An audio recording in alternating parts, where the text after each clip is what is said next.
Meus queridos irmãos, graça e paz, que bom podermos juntos adorar e engrandecer o nome do nosso Deus. Quero convidar você a abrir a sua Bíblia no livro de Gênesis, capítulo 4. Vamos dar continuidade à exposição deste livro. Então, abra sua Bíblia em Gênesis, capítulo 4. Leiamos, irmãos, o verso de número 25. Nós vamos ler esse verso e no decorrer da exposição estaremos trabalhando todo o capítulo 4. Diz assim a palavra do Senhor: novamente, Adão teve relações com a sua mulher, e ela deu à luz outro filho, a quem chamou Sete, dizendo: Deus me concedeu um filho no lugar de Abel, visto que Caim o matou. Curva a sua cabeça, oremos ao nosso Deus. Pai Santo, nós estamos diante da Tua presença. Nós queremos Te louvar, ó Deus, pela Tua palavra que lemos nesta hora. Deus, que o Senhor nos ajude para que possamos compreender esta palavra, exaltar, glorificar o Teu santo nome e vivê-la, Senhor, para Ti. Tanto os meus irmãos como eu, nós estamos, Senhor, na total dependência do Teu Espírito. Enche-nos, ó Deus, que ao abrir a minha boca seja o Senhor falando aos nossos corações. É assim que oramos, Pai bendito, gratos a Ti, no nome do Teu Filho Jesus Cristo. Amém. Meus queridos irmãos, nós vimos na semana passada que o primeiro casal caiu na tentação de ser igual a Deus, de conhecer o bem e o mal.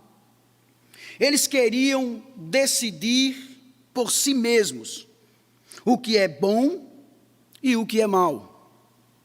Um comentarista nos diz que eles desejavam ser autônomos, uma lei de si para si mesmos. Agora, amados, em Gênesis 4, nós vamos encontrar o avanço do pecado, e é isso que iremos tratar. Nós veremos, irmãos, nesse capítulo, as consequências dessa rebelião tomando proporções gigantescas. Seremos informados que o pecado cometido pelos nossos pais trouxe desgraça para toda a criação. Mas agora, irmãos, estaremos experimentando este início de devastação na prática. Nós encontramos aqui nessa narrativa muitas semelhanças com a narrativa da queda. Vejam, assim como Adão e Eva, Caim é tentado a pecar. É admoestado a ter domínio sobre o pecado. Mas ele cede à tentação. Depois disso, o Senhor o procura, o Senhor o amaldiçoa. Caim, irmãos, se esconderá da presença do Senhor. Vejam as semelhanças com a narrativa da queda. Por isso, amados, nós estamos nesse capítulo diante de uma história triste de violência crescente. Mas, irmãos, nós encontramos também, mesmo diante desse avanço do pecado, a manifestação da graça de Deus. Por isso, queridos, diante do avanço do pecado, Deus é a esperança para um novo recomeço. E o que é que encontramos aqui nesse texto? Encontramos aqui, queridos, em primeiro lugar, uma oferta imperfeita. Você vai ver isso nos versos 1 ao 7. Observem, no verso 1, nos é dito que Adão teve relações com Eva, sua mulher, e ela engravidou e deu à luz Caim. Disse ela, com o auxílio do Senhor tive um filho homem. Em outra versão, nos é dito que Adão conheceu a Eva, ou seja, eles se envolveram de forma pessoal e íntima, um envolvimento, queridos irmãos, entre marido e mulher. Por que eu digo isso? Porque este termo conhecer nunca é usado para animais que têm relações apenas com um apetite instintivo. E diante disso, irmãos, Caim chega ao mundo e Eva passa a reconhecer que ela o teve com o auxílio do Senhor. Um comentarista nos diz que a mulher é a primeira a usar o nome da aliança. Mas eu gostaria de fazer uma observação aqui. É que essa expressão de Eva, em reconhecer o papel do Senhor na procriação, a ideia que Eva estava expressando, meus queridos irmãos, é que Deus estava fazendo a parte dele, e ela fazendo a parte dela. Basicamente ela está dizendo, eu fiz isso. E aí, irmãos, no verso 2 é dito que ela voltou a dar à luz, dessa vez a Abel, irmão dele. Abel tornou-se pastor de ovelhas e Caim agricultor. É interessante sabermos o surgimento de duas sementes distintas. Abel, pastor de ovelhas, e Caim, agricultor. Encontramos aqui, irmãos, o estabelecimento da primogenitura, onde veremos que o favoritismo do primeiro será rejeitado. E sabendo das funções de cada um, amados, ambos oferecem uma oferta ao Senhor. Verso 3 ao 5.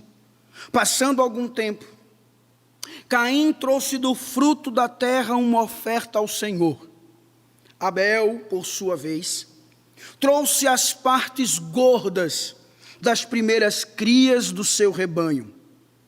O Senhor aceitou com agrado Abel e sua oferta, mas não aceitou Caim e sua oferta. Por isso Caim se enfureceu e o seu rosto se transtornou. Vimos que ambos trazem uma oferta ao Senhor. Ambos vêm como sacerdotes. Eles adoram ao mesmo Deus. Eles desejam a aceitação de Deus. Mas vejam, irmãos, só a oferta de Abel é aceitável. E aí eu pergunto, por que Deus rejeitou um sacrifício e o outro não? Ao olhar para o texto, encontramos a resposta. Deus, ele se agradou primeiro de Abel e depois da sua oferta, ou seja, Deus, ele está olhando para o coração de Abel, para a sua motivação. E é diante disso, irmãos, que Caim se enfurece, ele fica com raiva, a sua adoração não foi aceita, porque Deus estava olhando as intenções do seu coração. Voltando para o texto, Deus, ele inicia sua admoestação. Nos versos 6 e 7, o Senhor agora, ele vai direcionar para Caim. E ele chega para Caim e diz: por que você está furioso? Por que se transtornou o seu rosto? Se você fizer o bem, não será aceito. Mas se não fizer, saiba que o pecado ameaça a porta. Ele deseja conquistá-lo, mas você deve dominá-lo. Deus, irmãos, ele está agindo aqui da mesma forma que agiu em Gênesis capítulo 3, verso 9, indo ao encontro do homem com uma pergunta, com o objetivo do ouvinte confessar o seu fracasso. Vemos aqui também que Caim tem uma consciência divina daquilo que é certo e errado, mas ele se rebela contra ela.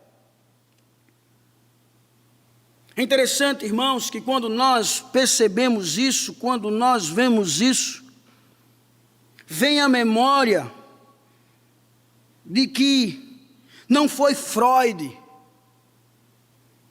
que descobriu que o id é um componente nato do indivíduo, ou seja, o problema aqui não são os desejos, vontades e pulsões primitivas.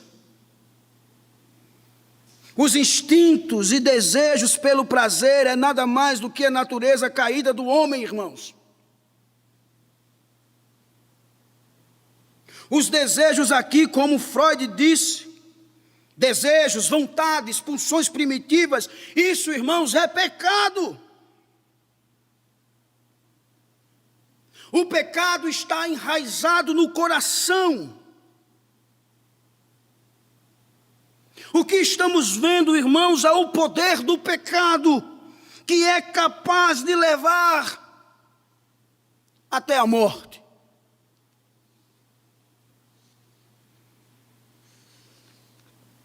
Quais então as aplicações quando nos deparamos com esse texto?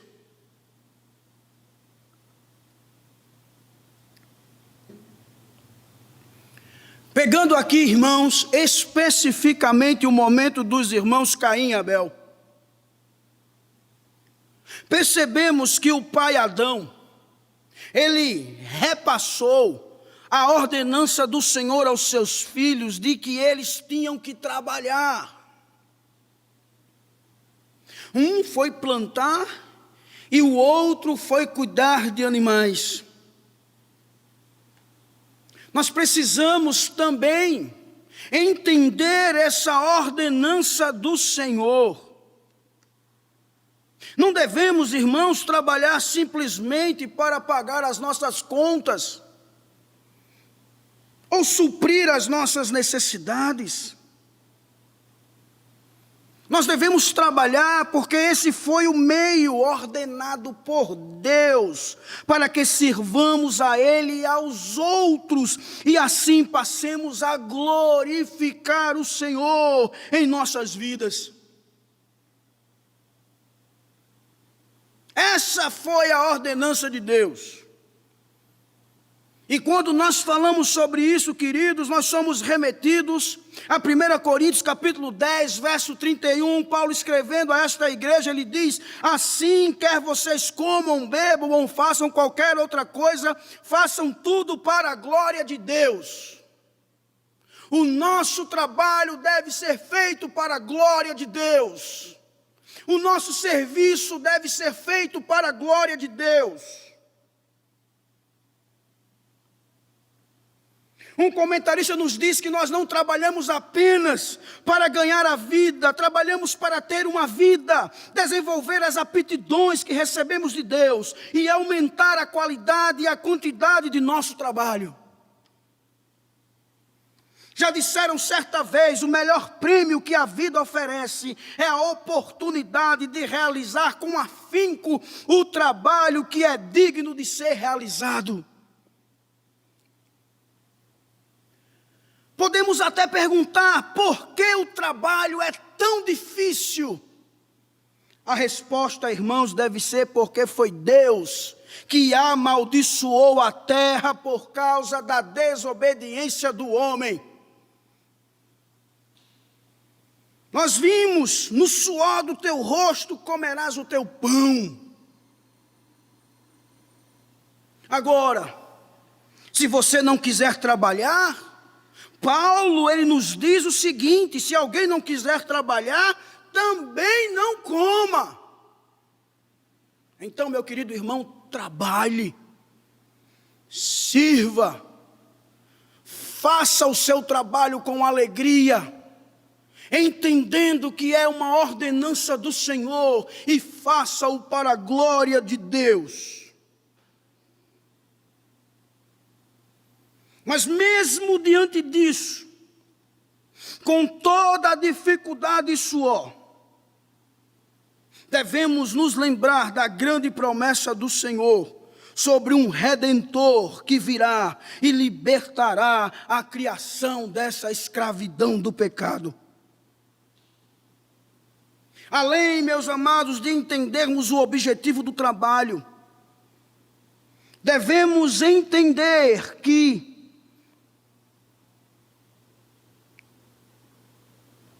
devemos adorar ao nosso Deus.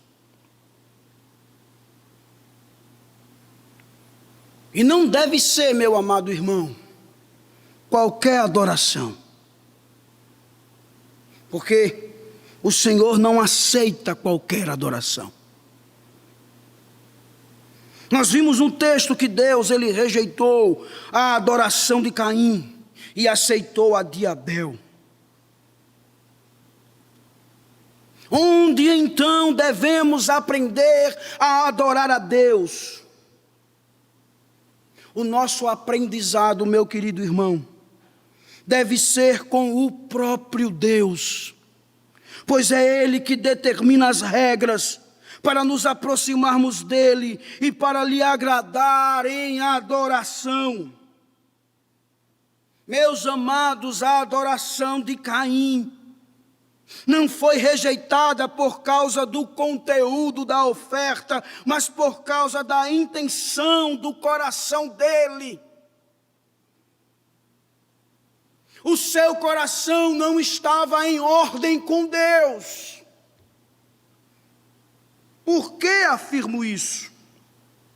É só observarmos, irmãos, a maneira que Deus chega até ele. Deus chega para Caim e diz: se você fizer o bem, não será aceito. De fato, irmãos, o coração de Caim não estava em ordem com Deus. E aí eu pergunto: como está o seu coração diante de Deus? Diz um comentarista que os eleitos e não eleitos são diferenciados por suas posturas básicas em relação a Deus. Meus irmãos, Deus, ele é onisciente. Deus, ele nos conhece. Deus, ele sabe das nossas intenções, ele sabe o que reina em nosso coração, ele sabe quais são as nossas prioridades, ele sabe quais são os nossos objetivos. Deus, ele sabe tudo.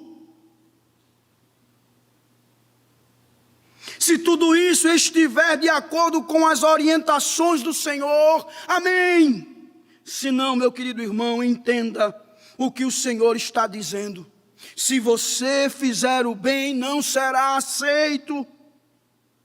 Mas se não o fizer, saiba que o pecado ameaça a porta, ele deseja conquistá-lo, mas você deve dominá-lo.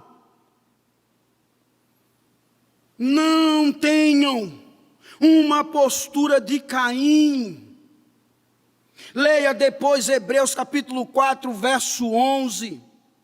Entenda, meu querido irmão, que é preciso fé para crer que Deus sempre faz o que é certo. Deus, irmãos, ele não está aqui sendo injusto com Caim, de forma nenhuma.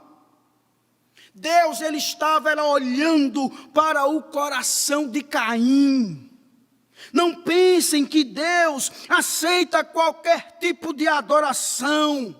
A adoração que Deus aceita, irmãos, é uma adoração bíblica que está de acordo com os seus preceitos, que está de acordo com a sua palavra. Observem o que disse o profeta ao povo do Senhor. Ele disse: esse povo se aproxima de mim com a boca e me honra com os lábios, mas o seu coração está longe de mim. Deus usando o profeta Isaías e dizendo: olha, este povo se aproxima de mim com boca, este povo me honra com os lábios, mas o coração está longe.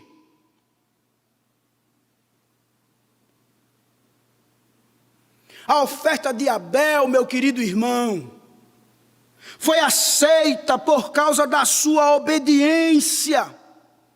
Não foi também por causa do conteúdo da oferta. Foi a obediência em fazer o melhor para o Senhor.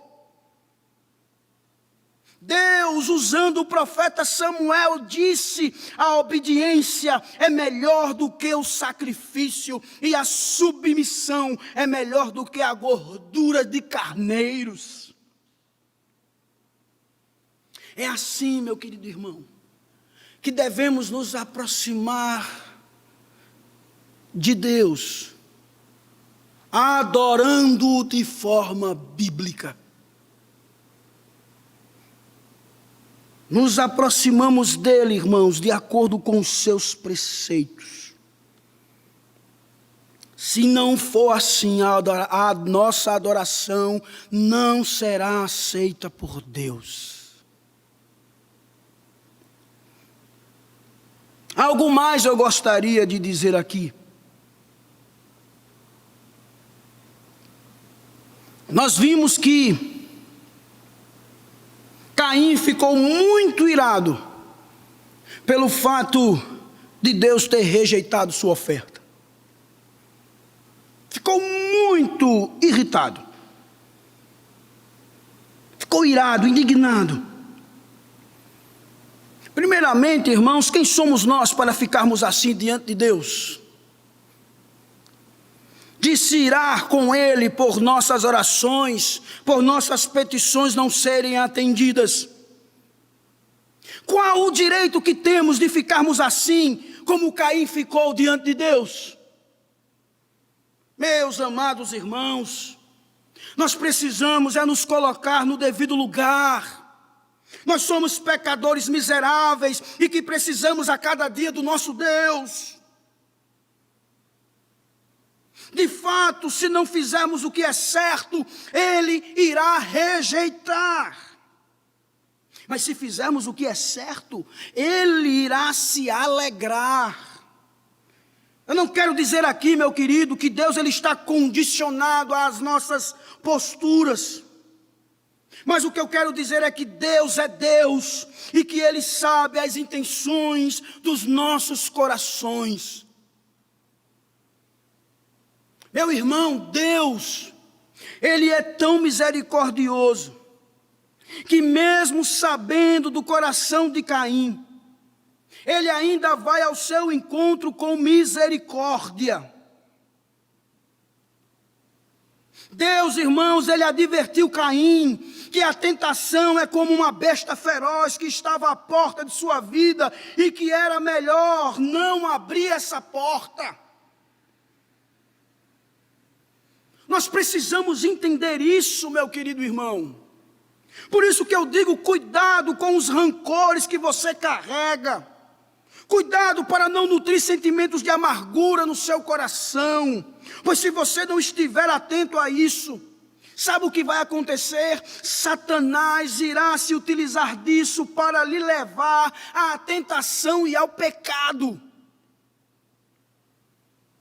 Paulo, ele alertou a igreja de Éfeso, quando disse: não deem lugar ao diabo. nós não devemos dar lugar ao diabo, meu irmão.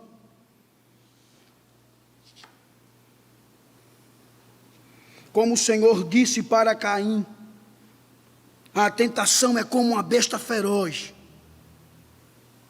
Está à porta da nossa vida.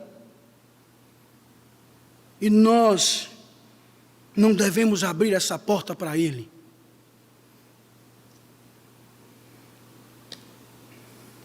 O que encontramos aqui nesse texto, irmãos, é que em segundo lugar, nós encontramos um triste homicídio. Percebam que o pecado ele está avançando.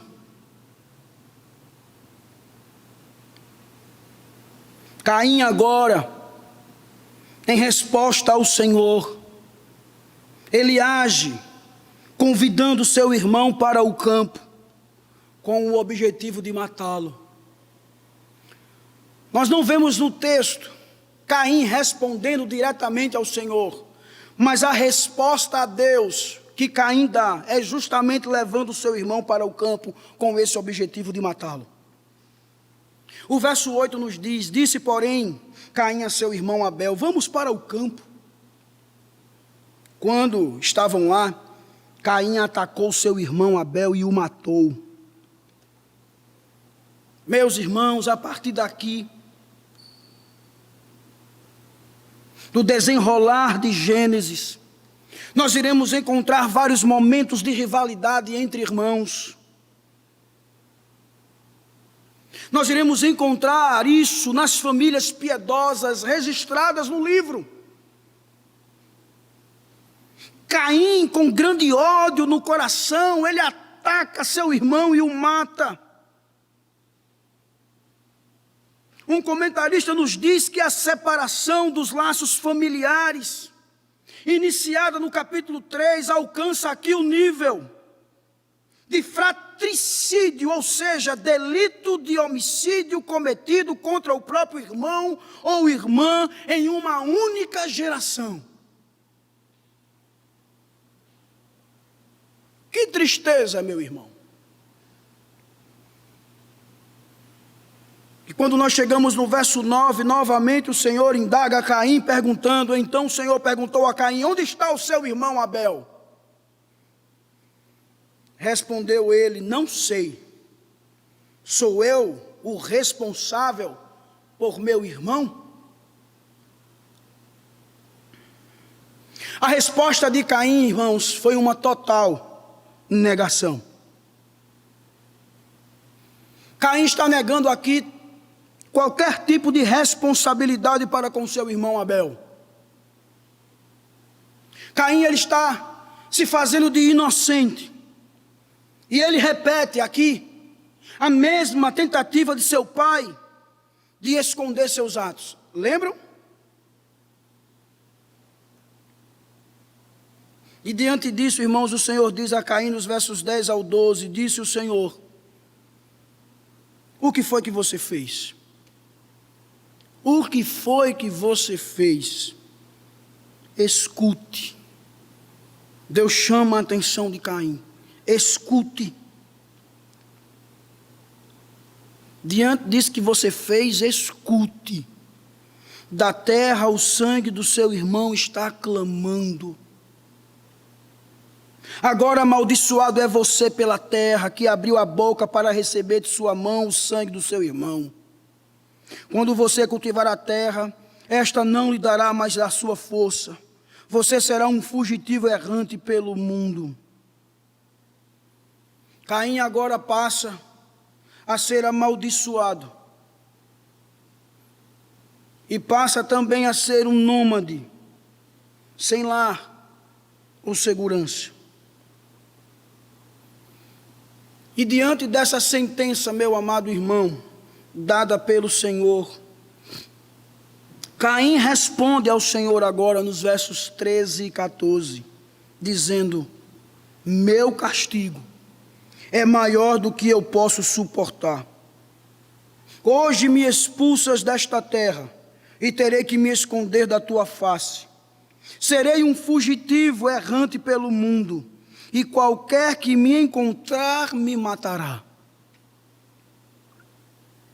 Vejam que agora Caim ele está respondendo ao Senhor, mas ele responde com autopiedade em vez de arrependimento.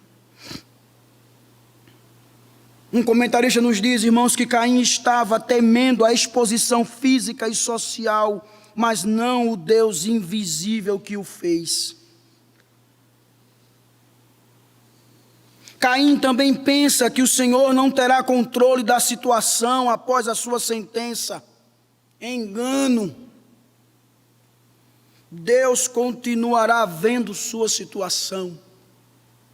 Por isso, irmãos, Deus disse no verso 15, mas o Senhor lhe respondeu, não será assim, Caim. Se alguém matar Caim, sofrerá 7 vezes a vingança. E o Senhor colocou em Caim um sinal, para que ninguém que viesse a encontrá-lo, o matasse. Observem aqui, meus queridos, essa fala do Senhor. Ele diz 7 vezes. 7 indica um ciclo completo, ou seja, uma justiça perfeita. Mas você pode se perguntar, e essa marca em Caim? Vejam, irmãos, não importa saber como era essa marca. O que importa, qual foi o propósito de Deus em colocar essa marca. É isso que importa. Vejam que essa marca tem uma utilidade. Qual utilidade? Proteção.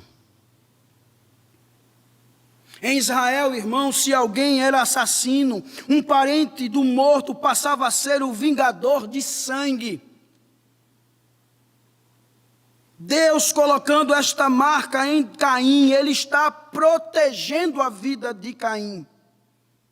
Meu amado irmão, essa marca demonstra a bondade e a misericórdia de Deus. Isso mesmo. Demonstra a bondade e a misericórdia de Deus diante dessa situação.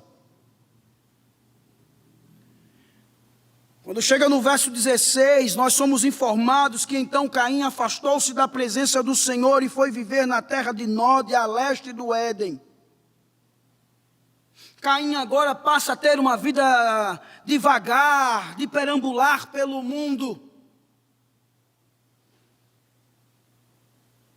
Meus amados, diariamente somos bombardeados com informações de homicídios. Para muitos isso tem se tornado comum. Alguns fazem suas refeições assistindo pela TV notícias semelhantes ocorridas aqui com Caim e Abel com uma maior naturalidade. Mas nós podemos tirar lições para a nossa vida aqui também. Observem. A ira é uma emoção poderosa que pode levar à violência e até mesmo ao homicídio. Quando nós vamos para o Novo Testamento, vemos o ensino de Jesus sobre a ira no coração. Está lá em Mateus capítulo 5, verso 21 ao 26, ele nos diz que essa ira equivale moralmente ao homicídio executado com as próprias mãos. Nós temos que tomar muito cuidado com isso. Provavelmente, irmãos, Caim assassinou seu irmão várias vezes em seu coração. Caim, ele tinha ódio. Sobre isso, o que digo a você é que quando odiamos outras pessoas, é sinal de que não andamos na luz e que não temos o amor de Deus em nosso coração. Paulo, escrevendo aos Efésios, ele nos diz, quando vocês ficarem irados, não pequem. Apaziguem a sua ira antes que o sol se ponha e não deem lugar ao diabo. A ira, meu querido irmão, não deve estar associada ao pecado. A ira em si não é necessariamente pecaminosa. O problema é quando essa ira, ela é direcionada ao próximo, ela se degenera em ódio e ressentimento. Lembrem-se, se isso fica em seu coração, o diabo irá se aproveitar e terá isso como uma oportunidade de fazer estragos em sua vida, como fez na vida de Caim. Por isso, meu querido irmão, não devemos conceder nenhum espaço, nenhum ponto que lhe sirva de entrada, nem mesmo para enfiar o pé. Não abra a porta. Não dê nenhuma oportunidade dele tirar proveito dessa sua ira para seus sinistros propósitos pessoais. Não permita.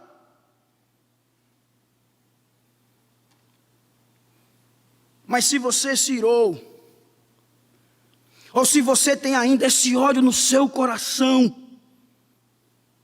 eu quero lhe dizer que Deus lhe convida a se arrepender e a confessar diante dele.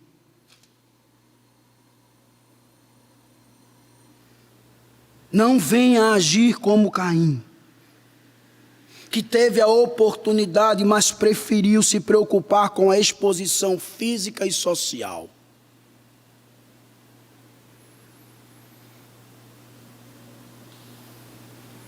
Confesse, se arrependa diante de Deus, peça a Deus: Deus, me ajude, gera no meu coração perdão para com aquele que fez algo que magoou, que entristeceu, que decepcionou. Senhor, não permitas mais que eu tenha ódio dessa pessoa, desse meu familiar, desse meu colega de trabalho.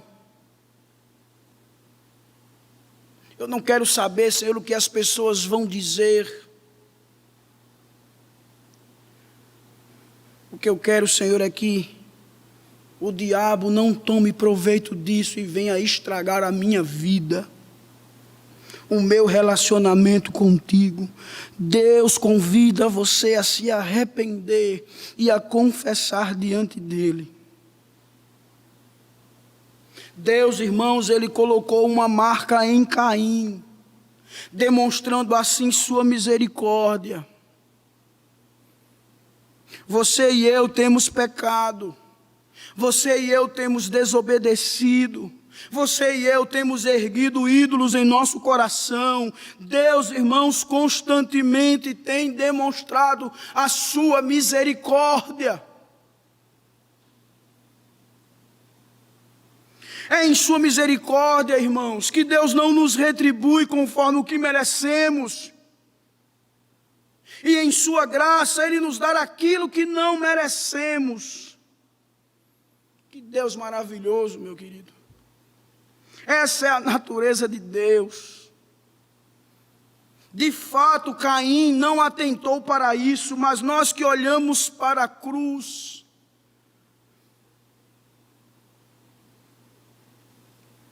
nós passamos a reconhecer isso. Nós passamos a entender que é em Cristo, que quando nós pecamos, quando nós desobedecemos, quando nós erguemos ídolos em nosso coração, é em Cristo, irmãos, que é derramado essa misericórdia de Deus diariamente na nossa vida. Louvado seja Deus por isso, meu querido irmão.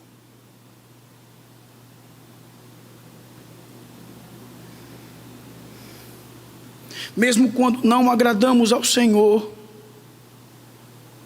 mesmo quando não andamos de acordo com a sua palavra, Deus ainda continua demonstrando o seu amor, derramando da sua graça, derramando do seu perdão, derramando das suas misericórdias. Deus em Cristo, meu querido, continua nos chamando de filhos. Deus em Cristo, diante disso tudo, continua sendo nosso pastor. O que encontramos mais aqui nesse capítulo, queridos? Encontramos aqui, em terceiro lugar, a perseverança da graça. Diante do avanço do pecado, Deus, Ele é a esperança para um novo recomeço. O verso 17 nos diz que Caim teve relações com sua mulher, e ela engravidou e deu à luz Enoque. Depois Caim fundou uma cidade, a qual deu o nome do seu filho Enoque. Amados, nós vimos que Deus, Ele foi fiel à sua palavra e protegeu Caim, enquanto ele vagava de um lugar para o outro. E em um certo momento ele encontrou um lugar que parecia bom para ele ficar e decidiu construir ali uma cidade.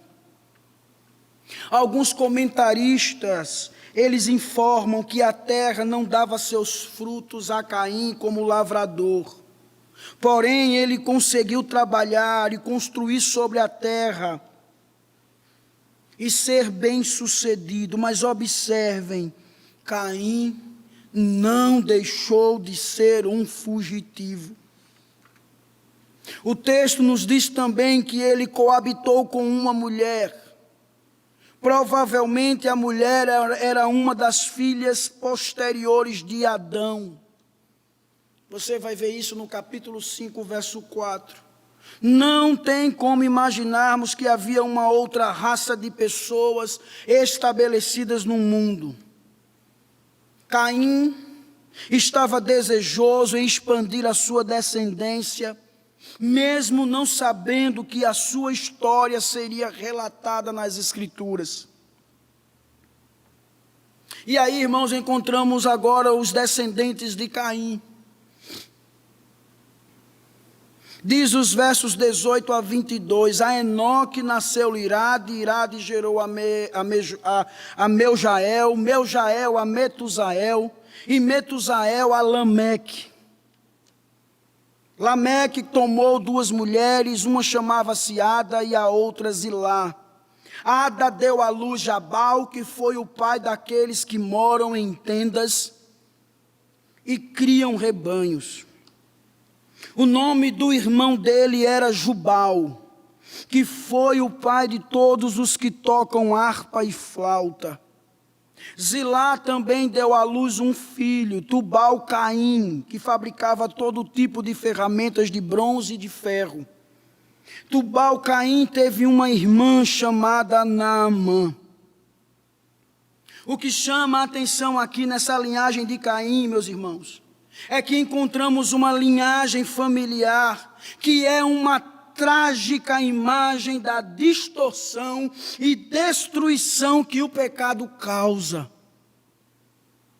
Mesmo encontrando a extensão do mandato cultural divino, como os inventores de tenda e vida nômade, de instrumentos de corda e sopro, e da metalurgia, tudo foi expresso numa cultura depravada, como meio de autoafirmação e violência. E devemos também observar o endurecimento progressivo do pecado, ou seja, a poligamia. Nos versos 23 e 24, lemos que disse Lameque às suas mulheres, Ada e Zilá, ouçam-me, mulheres de Lameque, escutem minhas palavras.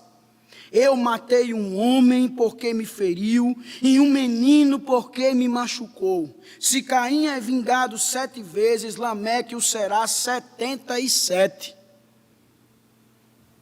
Enquanto Caim, amados, temeu a autoridade de Deus, Lameque destemidamente assume a autoridade para o seu lucro pessoal.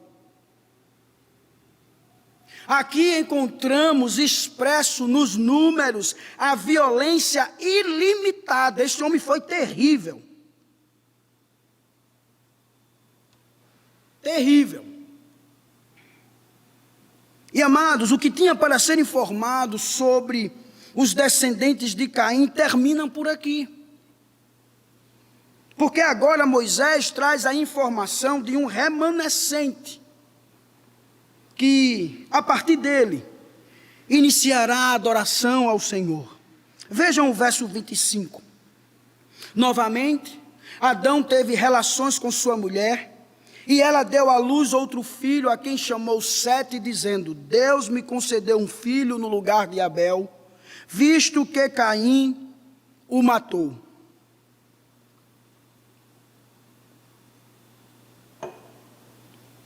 A linhagem de Caim, através do tirânico Lameque, é apresentada para ilustrar as consequências do pecado da vingança.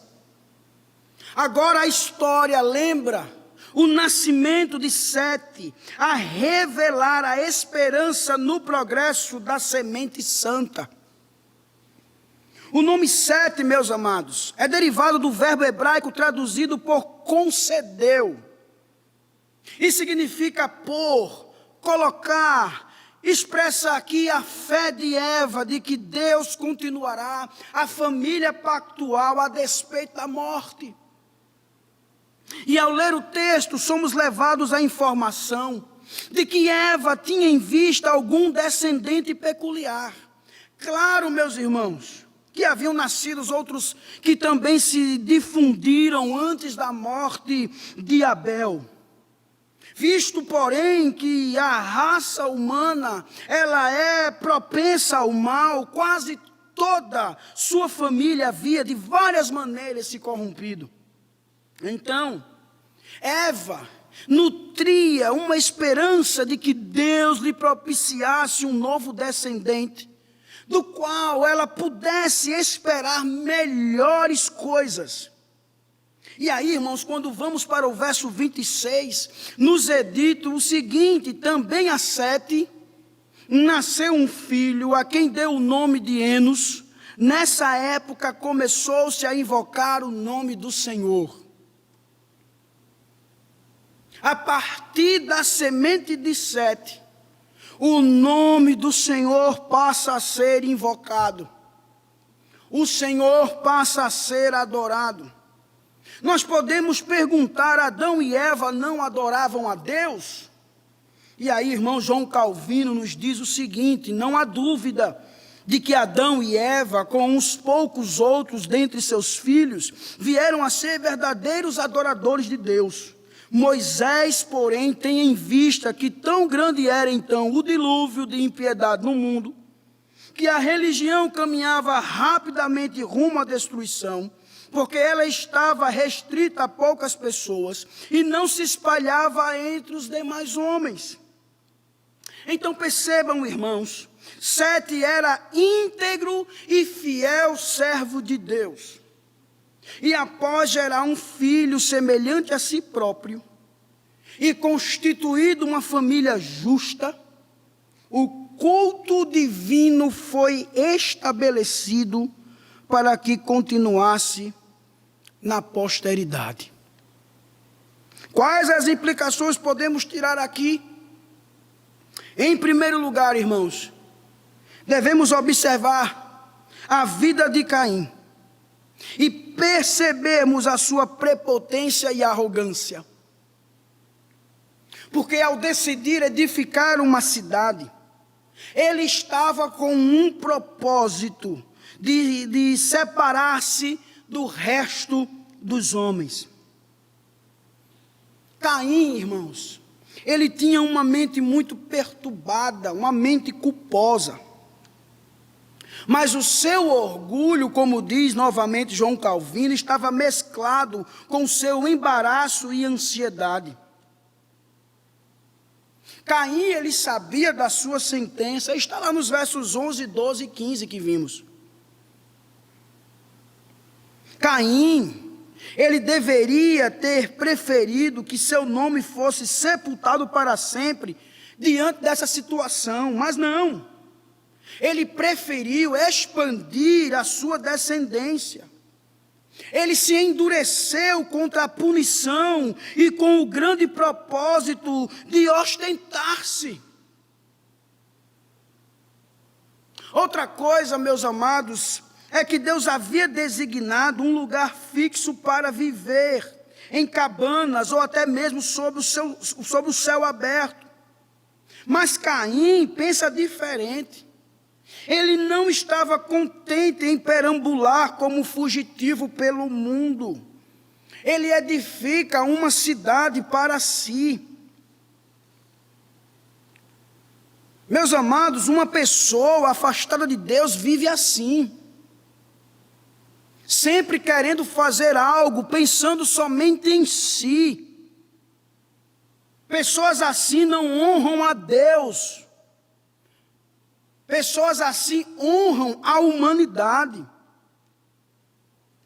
Olhando ainda para a linhagem de Caim e todo o seu contexto, nós percebemos que esse povo da cidade de Enoque tinha várias ocupações.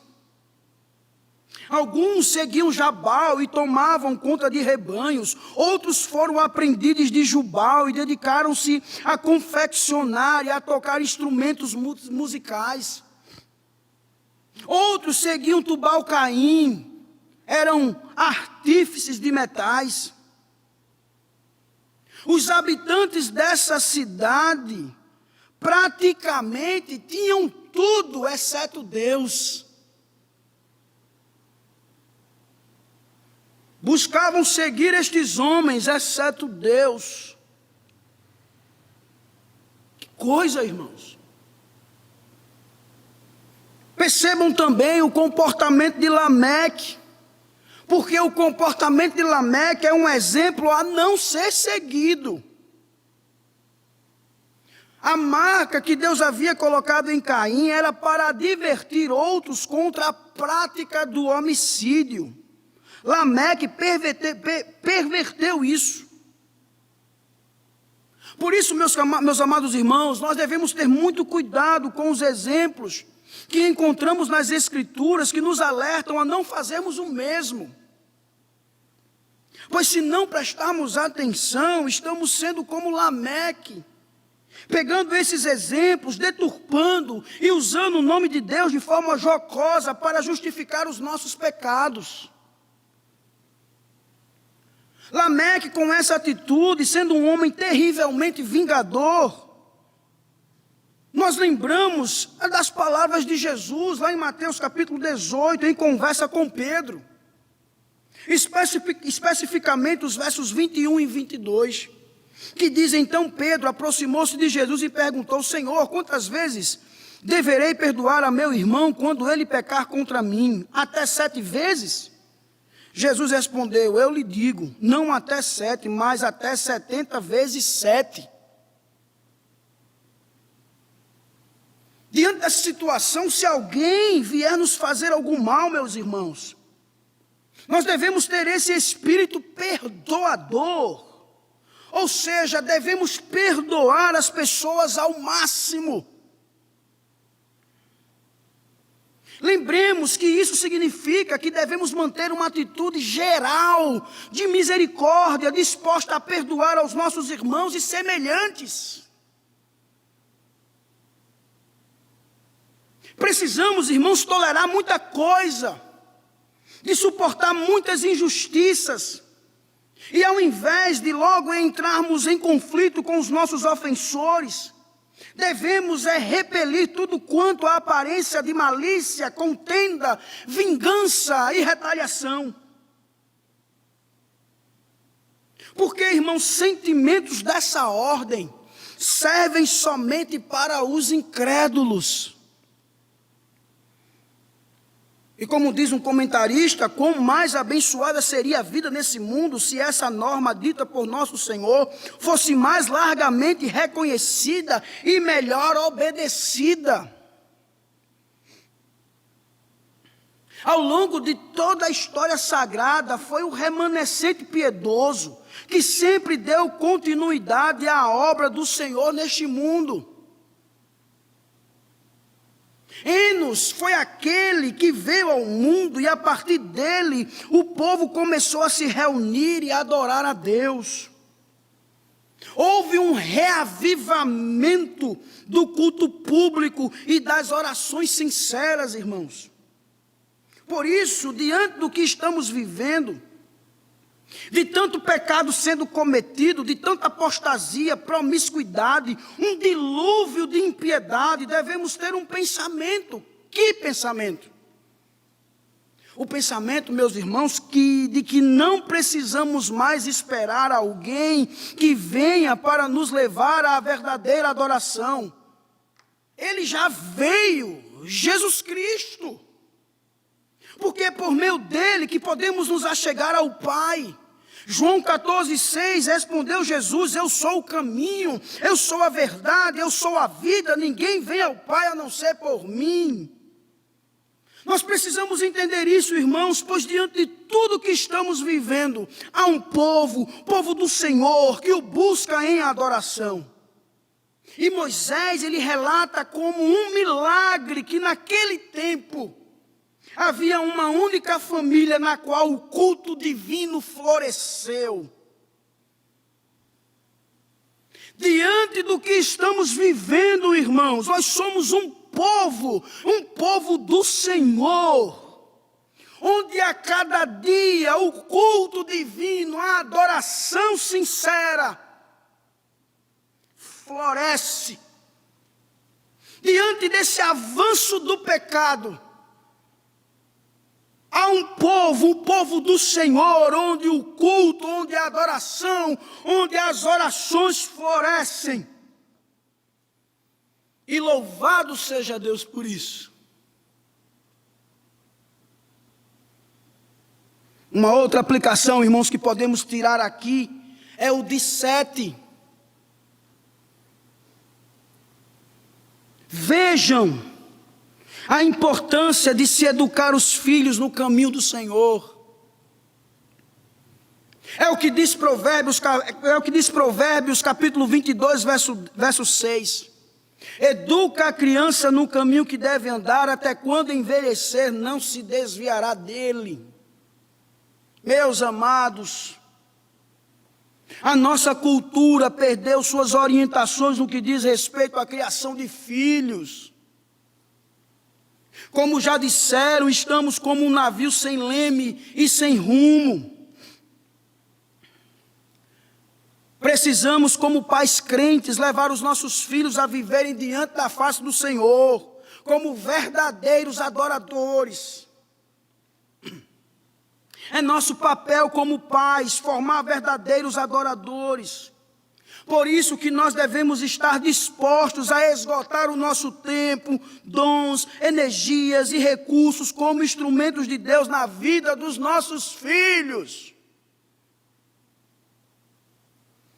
Nunca esqueçam, o coração dos nossos filhos vive constantemente sob o governo de alguém ou de algo. O que governa o coração dos seus filhos moldará e determinará a forma como eles lidam com as situações e relacionamentos nesta vida, meu irmão. Aproveite as oportunidades que Deus tem dado para você educar os seus filhos no caminho do Senhor. Traga o seu filho para a igreja, traga o seu filho para a escola dominical, ensine o seu filho a prestar um culto ao Senhor. Leia a Bíblia com o seu filho, ore com o seu filho, seja um exemplo de homem de Deus, seja um exemplo de mulher de Deus. Não permita que os seus filhos sejam educados pelo mundo.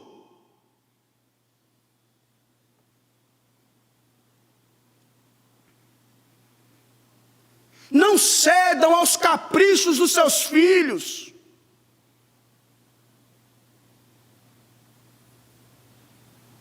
Quando chega o dia do Senhor, diga para ele: é dia do Senhor, vamos para a igreja adorar a Deus. Ah, papai, mamãe, eu estou cansado, eu estou com sono, eu não quero ir, eu não estou com vontade. Não tem isso, venha para a igreja, você vai. Porque você vai adorar a Deus.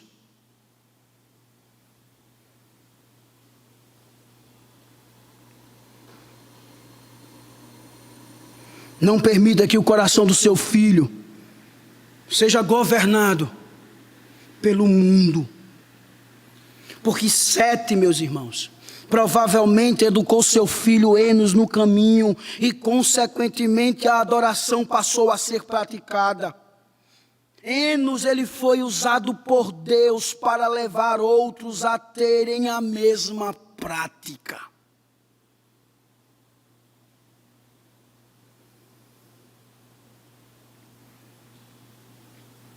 Meus amados, eu quero concluir dizendo o seguinte: é que enquanto os descendentes perversos de Caim se vangloriavam de sua força e valentia, os descendentes piedosos de Sete davam glórias ao nome do Senhor.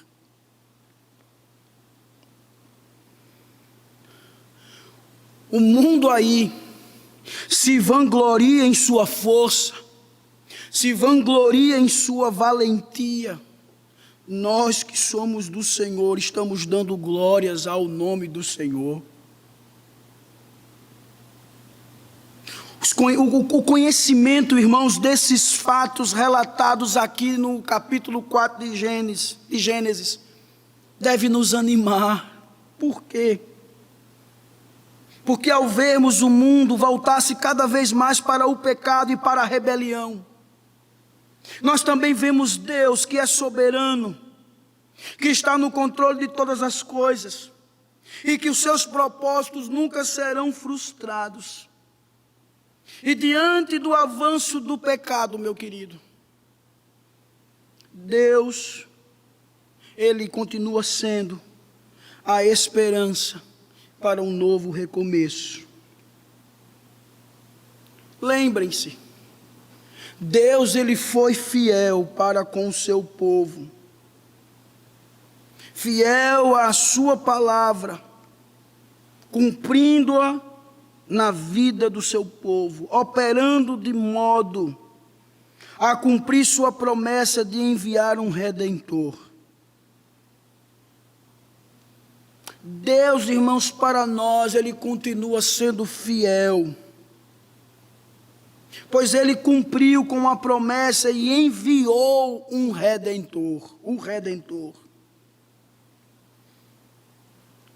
Deus, meu querido, continuará sendo fiel em cumprir sua promessa de enviar novamente o Redentor para buscar a sua igreja.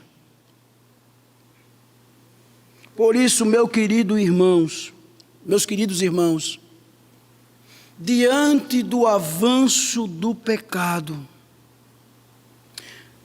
Deus, Ele é a esperança para um novo recomeço. Eu quero convidar você agora a fechar os seus olhos, a curvar a sua cabeça e orar ao Senhor. Coloque sua vida diante de Deus, meu irmão. Tenha certeza de que Deus, Ele está olhando o seu coração. Oremos ao nosso Deus.